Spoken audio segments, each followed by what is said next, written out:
నమ్మకమైన దేవుడవైనా నీవే చాలు యేసయ్యా. నమ్మకమైన దేవుడవైనా నీవే చాలు యేసయ్యా. నేనేమయ్యున్నా ఏ స్థితిలో ఉన్నా, నేనేమయ్యున్నా ఏ స్థితిలో ఉన్నా ఇంకేమి కోరుకోనయ్యా, ఇంకేమి కోరుకోనయ్యా. నమ్మకమైన దేవుడవైనా. దేవునికి స్తోత్రం, హల్లెలూయా. దేవుని యొక్క మహాకృపను బట్టి మరి గత ఆదివారం నుండి ఆదివారం వరకు దేవుని యొక్క కౌగిట్లో భద్రతపరుచుకొని మనకి యొక్క తరగతి దేవుడు ఇచ్చినందుకు దేవదేవుని మహిమ కలుగును గాక. మరి ఈరోజు దేవుడు మనతో మాట్లాడుతున్న కొన్ని మాటలు ఉన్నాయి, చూసుకుందాం. మరి ఆ మాటను బట్టి ముందుకు మనం సాగుదాం. వింటున్న వాక్యం వింటున్న నా ప్రియమైన సహోదరి సహోదరులకు హృదయపూర్వకమైన వందనాలు. సంఘ బిడ్డలకు నా హృదయపూర్వకమైన వందనాలు. గ్రూపుల్లో వాట్సాప్లో చూస్తున్న వారికి కూడా నా హృదయపూర్వకమైన వందనాలు. దేవుని యొక్క లేఖనంలోని లూకాసు వార్త 16:10 ఒక మాట మనకు కనబడుతుంది. కొంచెంలో నమ్మకంగా ఉండువాడు ఎక్కువలో నమ్మకంగా ఉండును. హల్లెలూయా. దేవుని యొక్క కృప, దేవుని యొక్క సంకల్పం. కొంచెంలో నమ్మకంగా ఉన్నవాడినాడు దేవుడు ఏం చేస్తాడటంటే ఎక్కువలో కూడా నమ్మకంగా ఉండాలి. ఎక్కువలో కూడా దేవుడు నమ్మకంగా ఉంచుతాడు. కొంతమంది నమ్మకంగా ఉంటారు, కొంతమంది నమ్మకం నుండి తొలగిపోతారు. ఎందుకంటే కొంచెంలో ఉన్నప్పుడు అంత చక్కబెట్టుకుంటారు, అంత బాగుంటుంది, అంత బాగుంది, దేవుడిని కనపరుస్తారు, దేవుడిని మహిమపరుస్తారు.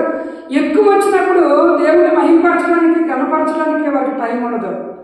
ఎక్కువ వచ్చినప్పుడు దేవుడిని నమ్మి నిజమైన దేవుడు నా స్థితి కొంచెమే ముందు, ఇప్పుడు నాకు విస్తారంగా దేవుడు ఇచ్చాడు, అప్పుడు నేను దేవుడిని భక్తిలో ఉన్నాను, ఇప్పుడు నా దేవుడు నేను భక్తిలో ఉన్నాను అన్నట్లు ఉండాలి. కానీ దేవుని యొక్క బిడ్డలుగా ఈ రోజుల్లో పరిశుద్ధాత్మ దేవుడు తెలియపరుస్తుంది. భూమి మీద మనుషులని కొంచెంలో నమ్మకంగా ఉండి విస్తారం కలిగినప్పుడు నమ్మకం నుండి తొలగిపోయిన వారు చాలా మంది ఉన్నారు. పరిశుద్ధాత్మ దేవుడు మనకు కొన్ని మాటలు చూపిస్తున్నాడు.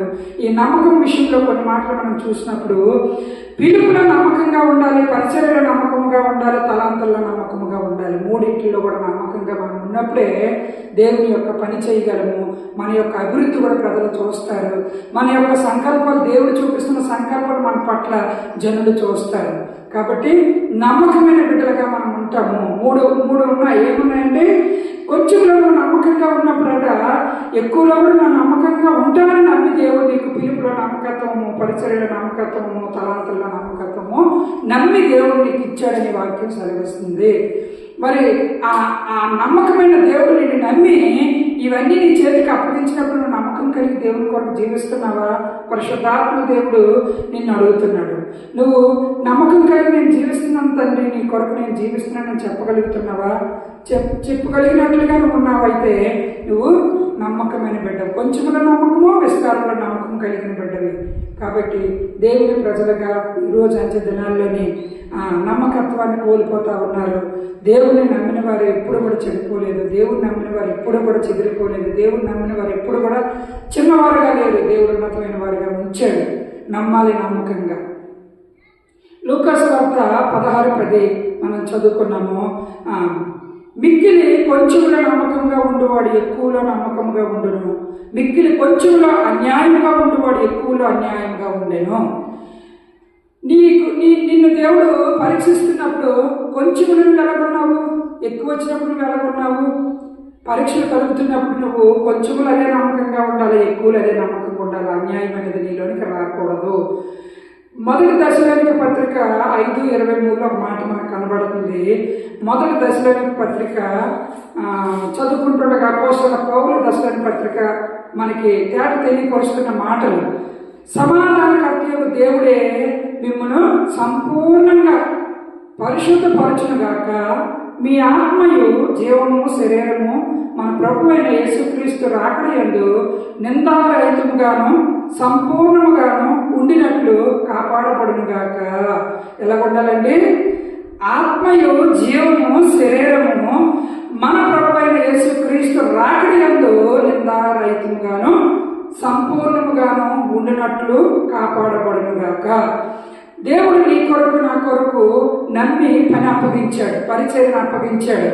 పరిచర్య నీవు నేను నమ్మకత్వం కలిగి చేసినప్పుడు మన ఆత్మయు జీవము శరీరము ఎలా ఉండాలండి? నిందారహితముగా, ఒకరు నిందించినట్లుగా ఉండకూడదు. నిందారహితముగా మనం బ్రతకాలి దేవుని కొరకు. కాబట్టి అబ్రహాము దేవుని సన్నిధిలో నిందారహితంగా ఏ విధంగా అతను బతికాడో కొన్ని వాక్యాలు మనకి లేఖనాల్లో సెలవిస్తున్నాయి. కాబట్టి పితృలైన భక్తులు దేవుని గురించి ఏ విధంగా జీవించారో కొన్ని మాటలు మనకు కనబడుతూ ఉంటాయి. ఈరోజు దేవుడు మనతో సెలవిస్తున్న మాటలు, సమాధానకర్తయ్యకు దేవుడు మిమ్మల్ని సంపూర్ణంగా పరిశుద్ధపరచును గాక. దేవుడు మనల్ని సంపూర్ణంగా పరిశుద్ధపరిచినప్పుడు సంపూర్ణ జీవితము, పరిశుద్ధమైన జీవితం జీవించాలి. కలంకాలు ఉండకూడదు, మచ్చలు ఉండకూడదు, డాగులు ఉండకూడదు. దేవుడు వెతికి చూస్తూ ఉంటాడు నీ హృదయాన్ని, నీ ఆలోచన, నీ తలంపులు, అవన్నీ కూడా పరిశీలిస్తాడు. దేవుడు నీకు పని అప్పగిస్తాడు.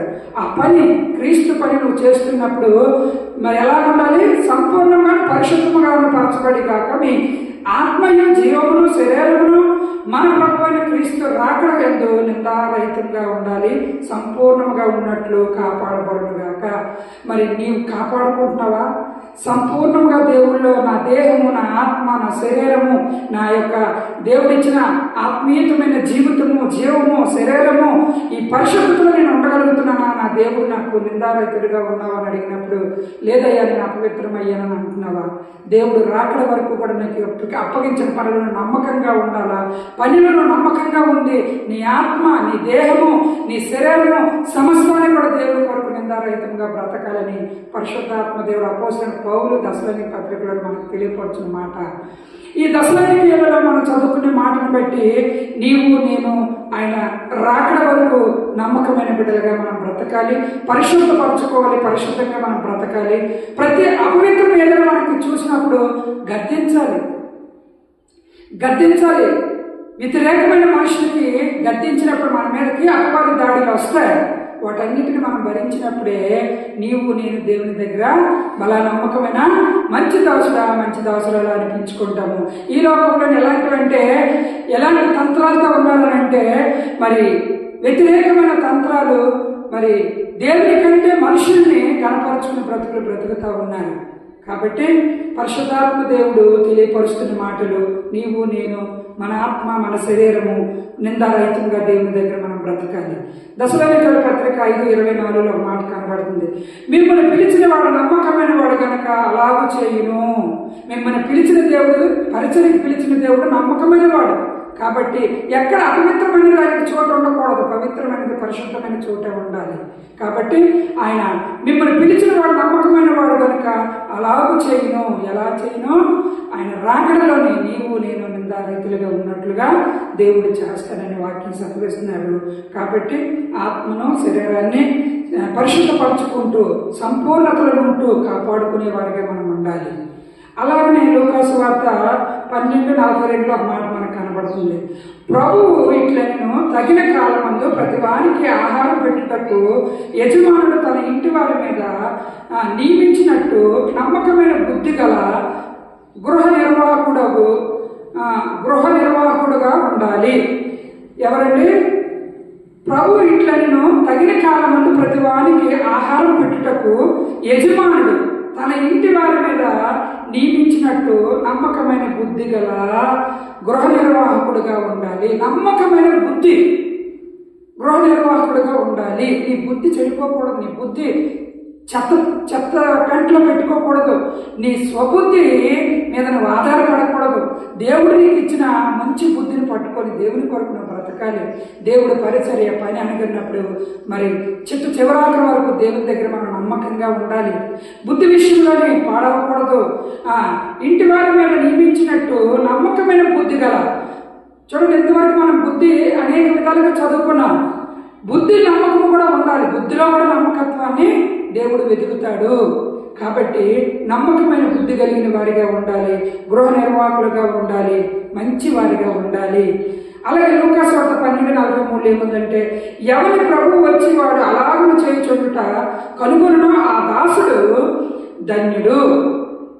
ఎవరు బుద్ధి కలిగి ఉంటారో, అలాగే చేస్తారో, దేవుని వాక్యం బట్టి నడుచుకుంటారో, ప్రభువు వచ్చి మరి వాడు అలాగూ చేయించుట కనుగొని ఆ దాసుడు ధన్యుడు అని దేవుని యొక్క లేఖనం సెలవిస్తుంది. దాసుడు ధన్యుడు, నమ్మకంగా ఉన్నాడు, బుద్ధి విషయంలో నమ్మకంగా ఉన్నాడు, గృహ నిర్వాహంలో కూడా నమ్మకంగా ఉన్నాడు, గృహస్థుల దగ్గర కూడా నమ్మకంగా ఉన్నాడు.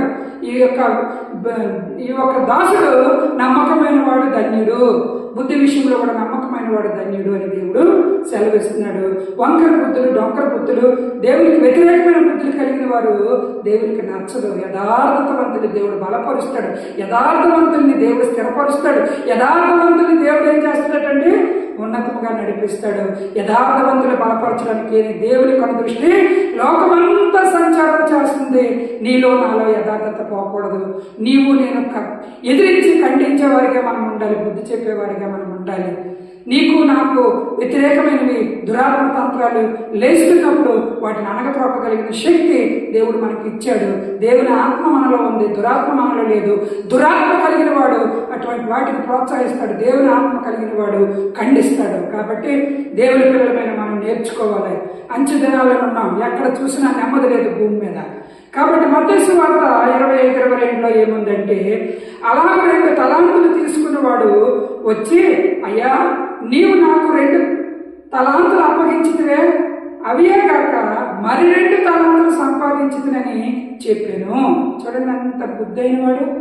నువ్వు 2 నాకు ఇచ్చావు, ఆ 2 నేను దాచిపెట్టుకోవడమో అభివృద్ధి చేసుకోవడమో, మరి లేకపోతే ఈ 2 చాలనుకో నేను నా జోబీలు పెట్టుకోవడమో కాదు, 2కు 2 మరి కూడా చేశాడట. ఎంత బుద్ధిమంతుడు! దేవుడు నిన్ను నమ్మి పని అప్పగించినప్పుడు ఆ నమ్మకంలో ఇచ్చిన వంతులను ఒక దాంట్లో ఉండిపోతావా, 2 దాంట్లో ఉండిపోతావా? దేవుడు ఇచ్చిన ఇదే చాలనుకుంటావా? దాన్ని అభివృద్ధి పరచడానికి చూస్తావా? దాన్ని ఆశీర్వదింపబడడానికి చూస్తావా? నీ తలాంతులు, నీ అభివృద్ధి అలాగనే ఉండాలి. చూడండి, ఈ దాసుడు చెప్తున్నాడు, అయ్యా నీవు నాకు 200 తలాంతులు అప్పగించావు, మరి అవియే కాక మరి 2 తలాంతులు సంపాదించిందని చెప్పాను. అతని యజమానుడు, బలా నమ్మకమైన మంచి దాసుడా, నీవు ఈ కొంచెంలో నమ్మకంగా ఉంటివి కనుక అనేకమైన వాటి మీద నియమించుదను, నీ యజమానుడు సంతోషంలో పాలు పొందుము అతనితో చెప్పాను. చూడండి, అంత చక్కటి మాట. నీ యజమానుడు సంతోషంలో నువ్వు పాలు పంచుకో. ఎందుకంటే నువ్వు కొంచెంలో నమ్మకంగా ఉన్నావు, విస్తారంగా దేవుడు నీకు ఇచ్చాడు. ఎందుకు? ఆ 2 ఉన్నాయని, ఆ 2 ఎగరబడిపోతే ఉన్నవి నువ్వు సంపాదించుకోగలవా? ఉన్నవి నేను సంపాదించుకోగలనా? నమ్మకత్వాన్ని దేవుడు వెతుకుతూ ఉంటాడు, నమ్మకమైన బిడ్డలు దేవుడు వెతుకుతూ ఉంటాడు. దేవుడిని నమ్మి, మరి అందుకని ఇక్కడ చదువుకున్న దాంట్లో ఏముందంటే, బలా నమ్మకమైన మంచి దాసుడా, అతని యజమానుడు, బలా నమ్మకమైన మంచి దాసుడా, నీవు ఈ కొంచెంలో నమ్మకంగా ఉంటివి, నిన్ను అనేకమైన వాటి మీద నియమించదను. ఎంత చక్కటైన మాట! కొంచెంలో మనం నమ్మకంగా ఉంటే దేవుడు ఒకటి విస్తారంగా ఇచ్చి ముందుకు నడిపించే దేవుడు.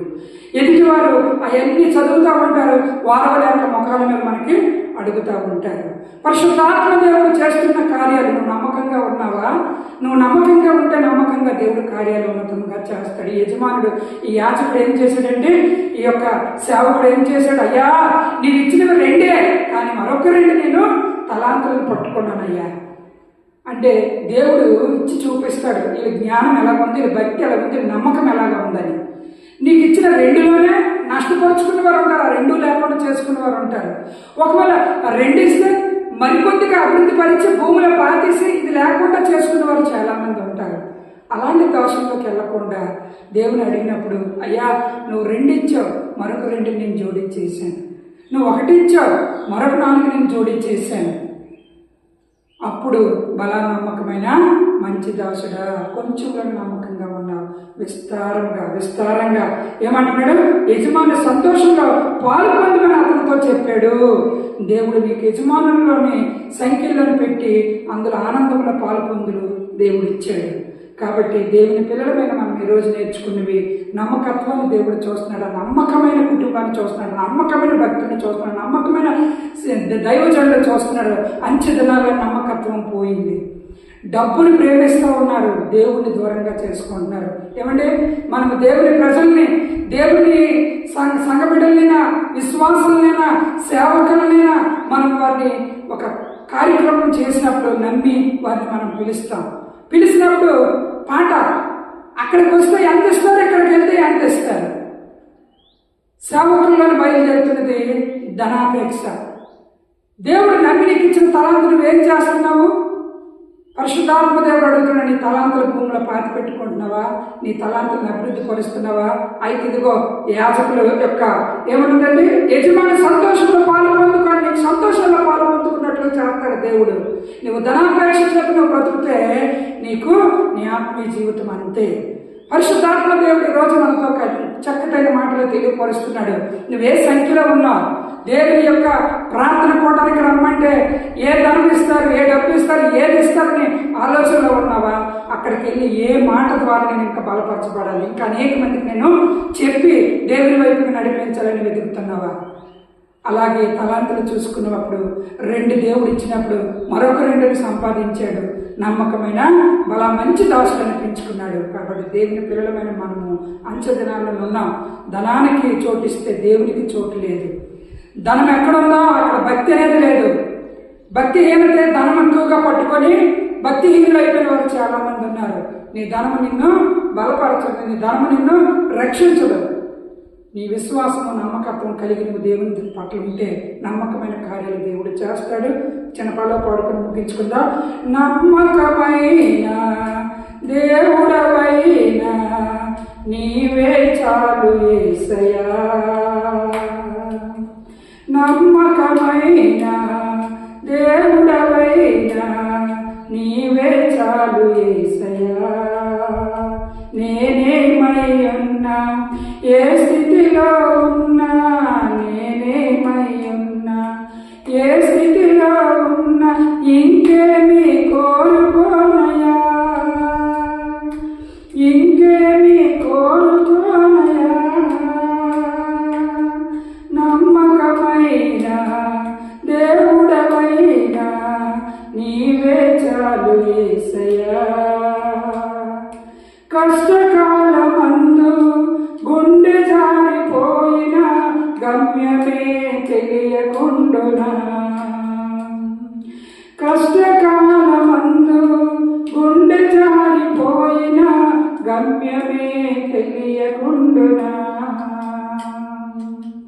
సాయము చేసే నీవు నాకుంటే, సాయము చేసే నీవు నాకుంటే చాలు యేసయ్యా, చాలు యేసయ్యా. నమ్మకమైన దేవుడవైన నీవే చాలు యేసయ్యా.